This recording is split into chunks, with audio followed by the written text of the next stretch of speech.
Si t'as cliqué sur la vidéo, c'est que t'es en manque d'animés et je vais te régaler, ne t'inquiète pas. Aujourd'hui, on va voir 3 animés que tu ne connais sûrement pas et que tu devrais aller regarder. Trinity Seven. Dans cet animé, on va suivre l'histoire de Kasuga Arata qui doit retrouver sa cousine dans un autre monde, mais pour cela, il doit retrouver les 7 péchés capitaux. Donc si vous connaissez pas les 7 péchés capitaux, je vous invite à aller voir sur Google. Et dans cet animé-là, les péchés capitaux sont des filles. Voilà, ils sont représentés comme des filles et Arata devra mettre la main sur ces filles-là pour retrouver sa cousine. Je vous invite vraiment à aller le regarder, il a une saison de 14 épisodes, si je me trompe pas, et est disponible sur Wakanim et Crunchyroll.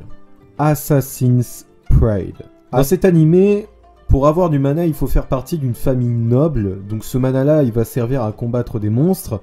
Et dans cet animé, on va suivre l'histoire de Kufa, qui est l'un de ceux-là, qui est né dans une famille de ducs, et donc, eh bien, qui a le pouvoir de manier le mana.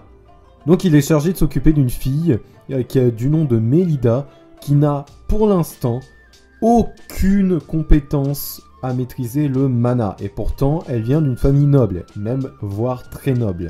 Et si Kufa ne réussit pas sa mission, donc de la faire maîtriser son mana, eh bien il devra l'assassiner, sa mission originale.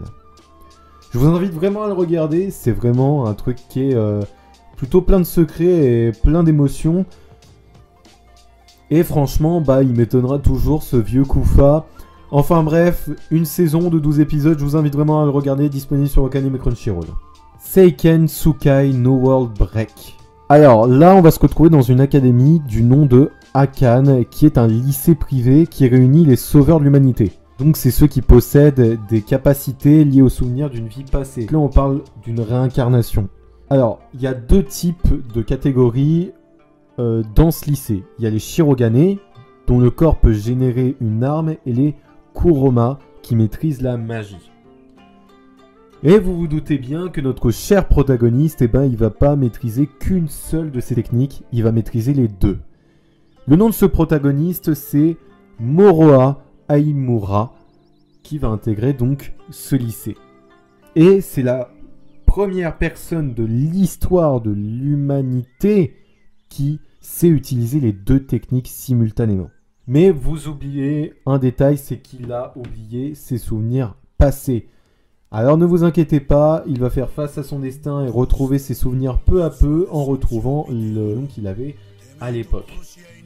Enfin bref, c'est la fin de la vidéo, n'hésitez pas à liker, commenter, partager, à vous abonner, ça fait toujours plaisir avec la petite cloche bien évidemment. N'hésitez pas à rejoindre mon serveur Discord qui sera dans la description aussi. Et moi je vous dis tchuss pour une prochaine vidéo qui sortira samedi. Bye bye.